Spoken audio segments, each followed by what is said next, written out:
Kung bibili ka lang din naman ng motor, syempre gusto mo yung maaasahan, pang matagalan, at syempre, yung mura at sulit sa pera. Kaya naman ngayong araw, alamin natin kung alin sa dalawang pinakamurang motor ng Honda ang mas sulit. Honda Navi or Honda Dio.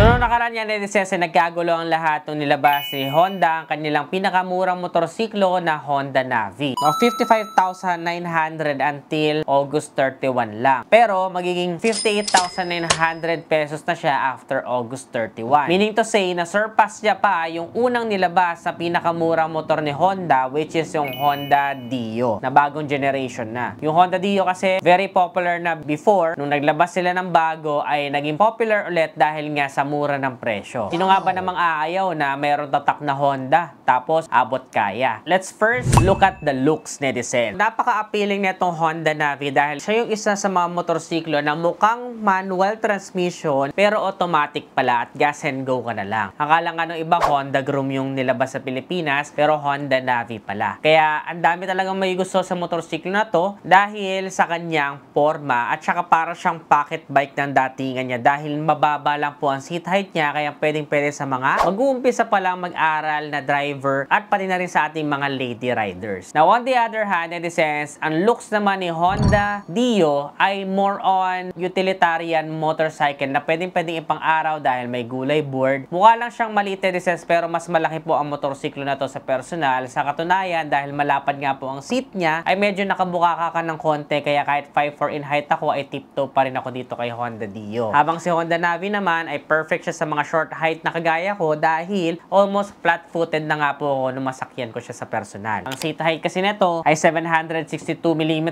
lang habang mas mataas ng konti 765mm si Honda Dio. Meron din siyang seat storage kaya makapaglagay ka pa ng iba mo pang mga pinamili unlike kay Honda Navi na nasa may bandang gilid lang yung kanyang pinaka-storage pero limited lang ang mailalagay mo dyan. Parang mga small items lang pero sa looks para sa akin lamang nalabang si Honda Navi. Parehas din po yung makina nila when it comes to specifications na naka-carburetor type, 109cc to be exact, air cooling system. Ang kagandahan lang po kapag air cooling system, mas less ang gasto sa maintenance dahil hindi ka na mag-a-add ng coolant level every now and then. Pero dahil mababa naman po ang displacement niya at below 200cc naman po, is very compatible kaya kahit na mag-long ride ka, kayang-kaya. Si Honda Navi ay merong 48 kilometers per liter fuel consumption. 58 kilometers per liter naman yung tinataya dito kay Honda Dio. I believe na when it comes to actual road condition ay parehas lang po ang magiging fuel consumption nito.